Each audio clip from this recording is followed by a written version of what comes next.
तो फिल्म की शुरुआत होती है एक फार्म हाउस से, जहाँ पर एक फैमिली अपनी छुट्टियां गुजारने के लिए आई है। हर साल की तरह इस साल भी ये लोग अपने घर से इस फार्म हाउस में आए थे, जहाँ पर ये अपनी फैमिली और फ्रेंड्स को बुलाकर पार्टी करने वाले थे। साइमन की फैमिली में उसकी वाइफ के साथ 3 बेटे थे, 2 जुड़वा और एक बड़ा बेटा। और साइमन की वाइफ तैयारी में मसरूफ थी कि तभी एक डोरबेल हुई। उसकी सिस्टर अपने हस्बैंड और बेटी के साथ आ चुकी थी। कुछ ही देर में उनकी बाकी दोनों दोस्त थे और आखिरी दोस्त जेम्स और उसकी वाइफ सोफी भी आ जाते हैं। सोफी को ये लोग ज्यादा पसंद नहीं करते क्योंकि वो गरीब बैकग्राउंड से थी और ये सब अमीर थे, अच्छी पोस्ट पर थे। यहाँ तक कि इनके बड़े सर्कल में तो रॉयल फ्रेंड्स भी थे। जो छोटी बच्ची इनके घर आई थी उसकी नेचर काफी अजीब थी। वो जो अपने मुंह से बात निकाल देती थी वो पूरी करवा कर रहती थी। अभी भी उसने पुडिंग मांग ली जो इन्होंने बनाई ही नहीं थी। तो अब उस बच्ची के डैड और साइमन पुडिंग लेने के लिए बाहर चले जाते हैं। ये नॉर्मल पार्टी नहीं थी, इसका अंदाजा वक्त गुजरने के साथ साथ होने लगता है। बच्चे इस टाइम जो मन चाहे वो कर रहे थे, बदतमीजी भी कर रहे थे और गालियां भी दे रहे थे, और ये सब उनके पेरेंट्स ने उन्हें अलाउ किया था।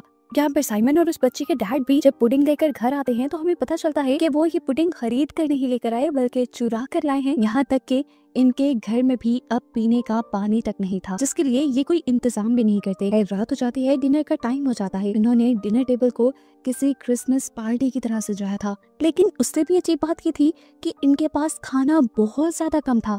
सबकी प्लेट में सिर्फ थोड़ा थोड़ा ही खाना आ पाता है और ये लोग इस बात पे लड़ते भी नहीं। हालांकि ये लोग बहुत अमीर थे और फिर भी इनके पास सप्लाईज नहीं थी। इसके पीछे क्या रीजन हो सकती थी? न्यूज से ये लोग क्वीन की स्पीच सुन पाते हैं जो सबको रिलैक्स रहने को कह रही थी और खुद भी इस टाइम एक बंकर में बंद थी। मतलब दुनिया किसी बड़ी तबाही का शिकार हो रही थी और इसी वजह से इनके पास सप्लाईज की भी कमी थी। पुडिंग भी इन्हें एक शॉप तोड़कर इसलिए चुरानी पड़ी कि सभी शहर खाली कर अपने घरों में छुपे बैठे थे। इनका डिनर भी नॉर्मल नहीं था क्योंकि ये कोई क्रिसमस डिनर था ही नहीं, बल्कि ये एक गुड बाय डिनर था।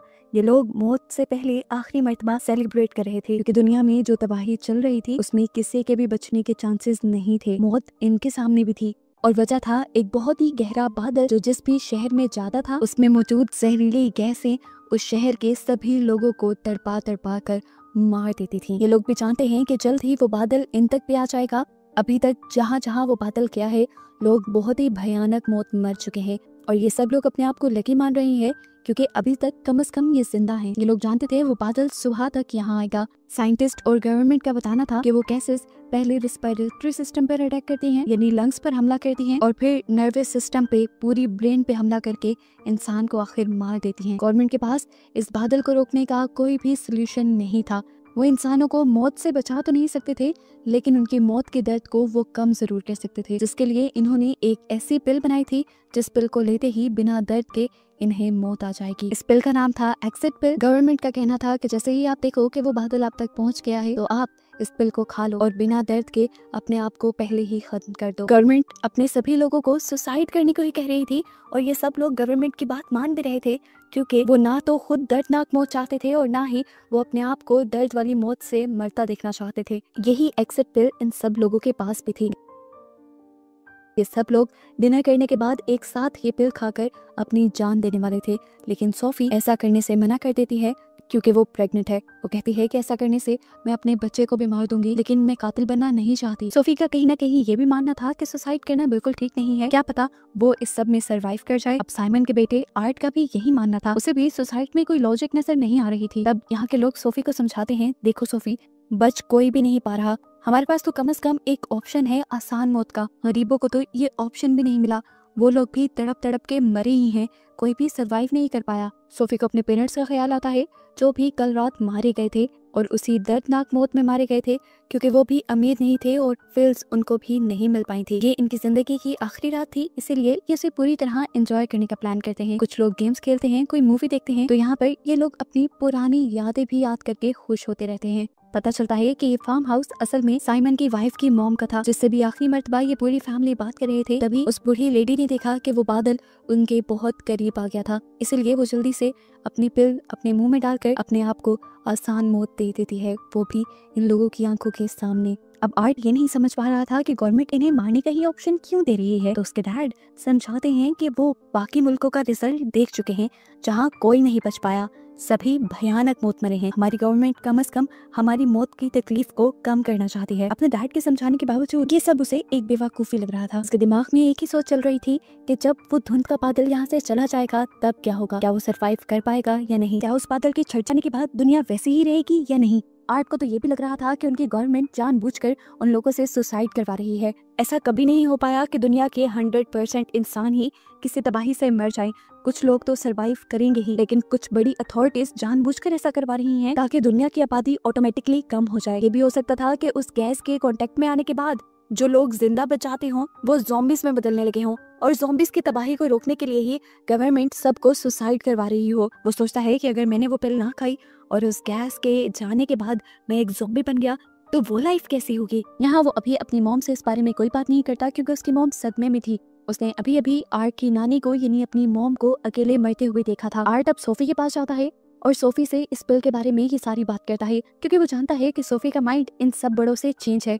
सोफी भी उसे बताती है कि मैं भी पिल नहीं लेने वाली। तो ये देखकर आर्ट के अंदर और भी ज्यादा हौसला आ जाता है और वो अपना फैसला अटल कर लेता है कि वो भी इस पिल को लेकर सुसाइड नहीं करेगा। इतनी देर में अब यहाँ पर उसकी मॉम आ जाती है तो वो अपनी मॉम से भी कहता है कि मैंने अब फैसला कर लिया है कि ना तो सोफी पिल खाएंगी और ना ही मैं। ये सुनकर उसकी मॉम के होश उड़ जाते हैं कि उसका बेटा कितना बेवकूफ़ी वाला फैसला कर रहा था। उसके मॉम डैड उसे बाहर लेकर जाते हैं और वैन में बिठाकर उसे समझाने लगते हैं कि बेटा देखो मौत तो आनी ही है, मरना तय है, लेकिन फिर दर्द सहकर क्यों मरे। यहाँ उसके मॉम डैड उसे एक ही ऑप्शन दे रहे थे जिसमें मरना नजर आ रहा था, जबकि उसके दिल में एक होप थी। वो अपने मॉम डैड को भी होप दिलवाने की कोशिश करता है, लेकिन उसके मॉम डैड तो बिल्कुल नाउम्मीद हो चुके थे। वो तो गवर्नमेंट की बातों पे ही एतबार किए हुए थे। वो आखिरी बार भी आर्ट को यही समझाते हैं कि हम नहीं चाहते कि हम सब आराम से मर जाएं और तुम मौत का दर्द सहो। जब आर्ट को ये दिखता है कि उसके मॉम डैड उसे हर हाल में मारना ही चाहते हैं तो वो वहाँ से भाग जाता है और उसी दौरान उसके मॉम डैड देखते हैं कि अब वो बादल इनके करीब आने वाला था। आर्ट भागते हुए यहाँ से जब दूर जाता है तो एक कार के पास पहुँचता है जहाँ वो देखता है कि पूरी फैमिली ने वही एक्सिट पिल खाकर सुसाइड की हुई थी, लेकिन उस कार में ही एक बच्चा छोटा सा अभी जिंदा था। इससे पहले कि वो इस बच्चे को कुछ कर पाता, बादल में मौजूद गैस आर्ट सूंघ लेता है और दूर से ही ये चीज उसके डैड देख चुके थे। साइमन अपनी नाक बंद करते हुए फौरन आर्ट के पास आता है और आर्ट को लेकर जल्दी से अपने घर के अंदर चला जाता है, लेकिन आर्ट की तबीयत अब तेजी से बिगड़ने लगी थी। उस गैस को सूंघने के बाद क्या हाल हो रहा था सबका, ये आर्ट की हालत को देखकर सब जान गए थे। सब ये भी समझ गए थे कि अब कुछ ही देर में वो दर्दनाक मौत मरेंगे। इससे पहले ही वो एग्जिट पिल लेने का फैसला करते हैं और अपनी अपनी फैमिली के साथ एक एक रूम में चले जाते हैं ताकि वो आराम से मर सकें।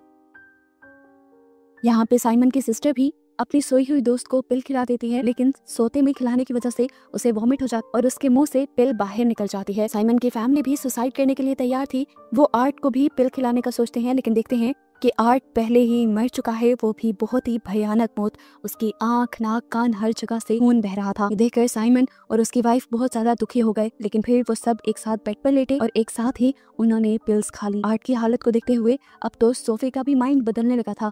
इतनी दर्दनाक मौत तो वो भी नहीं चाहती थी, लेकिन कहीं ना कहीं उसके दिल में भी आर्ट की तरह उम्मीद थी बचने की। लेकिन यहाँ पर उसके हस्बैंड उसे ब्लैकमेल करने लग जाते हैं कि सोफी अगर तुम ये पिल नहीं खाओगी तो मैं भी नहीं खाऊंगा और तुम्हारे साथ दर्दनाक मौत मरूंगा।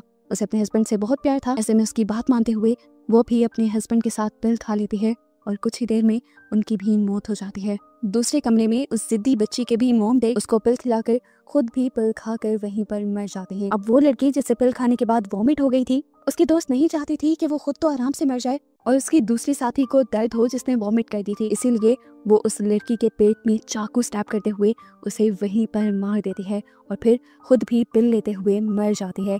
और इस तरह यहाँ इस घर में मौजूद सभी लोग अपनी अपनी मौत मर जाते हैं। इन सब के मरने के कुछ ही देर बाद वो धुएं का बादल इनके भी ऊपर से होकर चला जाता है। उस काले धुएं के बादल को छटने में भी काफी घंटे लग गए थे, लेकिन सुबह में हमें दिखाया गया कि आखिर यहाँ का मौसम नॉर्मल हो चुका था। यहाँ पर अब बर्फ पड़ने लगी थी और सभी लोग मरे हुए थे सिवाय एक बच्चे के। वो था आर्ट, जिसने वो पिल नहीं ली थी। एकदम से उसकी आंखें खुल जाती हैं और वो जिंदा हो जाता है। यानी उसकी थ्योरी ठीक थी। वो कह रहा था कि हो सकता है उस बादल के जाने के बाद हम ठीक हो जाएं, हम जिंदा हो जाएं, या फिर कुछ लोग उस बादल के जहर से मरे ही ना। लेकिन इन लोगों ने उसकी बात नहीं मानी और खुद ही सुसाइड कर ली। ऐसे में बचने के जो 3-4% चांस भी थे वो भी इन्होंने गवा दिए, लेकिन इस बच्चे ने नहीं, और इस तरह वो बच्चा जिंदा हो गया। जिसके साथ ही ये मूवी इसी मिस्टीरियस एंडिंग के साथ खत्म हो गई कि क्या वो बच्चा अब नॉर्मल रहेगा या ज़ॉम्बी बन जाएगा।